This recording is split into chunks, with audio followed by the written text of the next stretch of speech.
namanya, dari gerakan ya, dari gerakan dari di penglihatan gitu aura ya. Tapi kalau sombong itu kan dalam hati sombong itu namanya sombong. Sombong itu adalah menolak kebenaran dan merendahkan manusia. Itu sombong. Sombong itu menolak kebenaran dan merendahkan manusia. Jadi sifat-sifat seperti ini adalah sifat-sifat para penghuni neraka. Rata-rata akan seperti itu.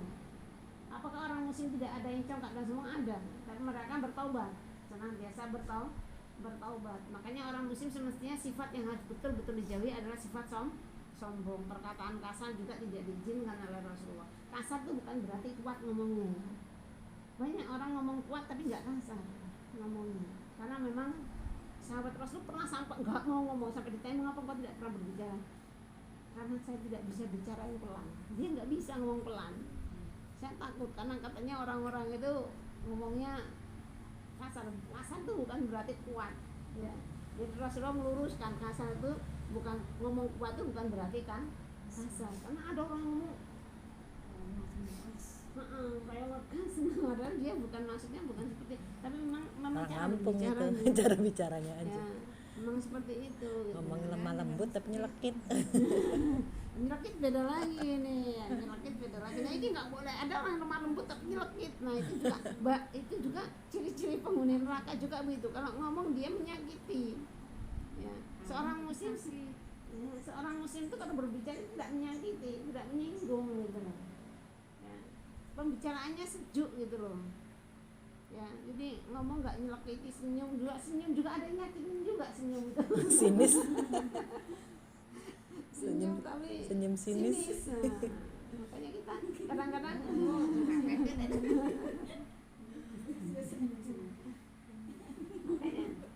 senyum saja itu ibadah, tapi senyum yang bagaimana gitu ya. Jadi ketika kita bertemu dengan orang dan sebagainya ya, kadang orang karena apalagi sekarang ini karena kadang perbedaan nganuan sosial ya, itu luar biasa. Mereka betul-betul memilah ketika berteman ya, ketika berteman tidak sekufu. Mereka nggak mau gitu, nggak mau berteman dengan yang tidak sekufu, tidak mau bersikap baik, tidak mau menyapa, bahkan ketika orang itu tidak sekufu dengannya. Nah ini tidak boleh. Rasulullah SAW perlakuan semua sahabatnya sama. Yang paling miskin sekalipun itu sama diperlakukan oleh Rasulullah. Artinya apa? Ini menunjukkan bagaimana adab Rasulullah SAW, bahkan bukan hanya kepada orang tua, bahkan kepada anak-anak. Beliau sangat menghargai anak-anak pun sangat dihargai oleh Rasulullah ya. Bahwa dikatakan bahwasanya subhanul an bizalul ghad, bahwasanya pemuda sekarang ini, anak-anak sekarang ini adalah calon-calon pemimpin, calon-calon orang tua juga di masa yang akan datang. Jadi Rasulullah sangat-sangat menghargai. Jadi dari anak-anak pun Rasulullah sudah sangat menghargainya.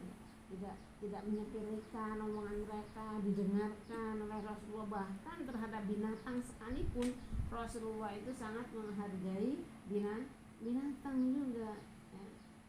Bagaimana Rasul mengobati binatang yang sakit ya, yang luka diobati. Bahkan ketika kita mungkin semuanya pernah baca bagaimana Rasulullah ketika mau pergi sholat terburu-buru, ternyata jubahnya yang mau untuk sholat itu ditiduri oleh kucingnya, ditiduri. Itu saja kalau kita nggak mungkin melakukannya, tapi ini dilakukan Rasulullah, kita mungkin belum pernah. Jadi ketika itu dia takut membangunkan kucingnya ketika sedang tidur, sehingga apa yang dilakukan? Dia mengambil pisau, memotong bagian pakaian ya, ditidurin ya. Biar kalau kita kan angkat kucingnya, hush ya, ambil ininya, angkat aja kan gitu kan. Ini enggak ya, beliau sampai mengguntingnya, memotongnya, ibaratnya entah dengan awak pisau atau apa ya, memotongnya hanya karena takut mengganggu tidurnya si kucing ini. Subhanallah, apa mungkin kita melakukannya? Kayaknya nggak pernah kita melakukannya.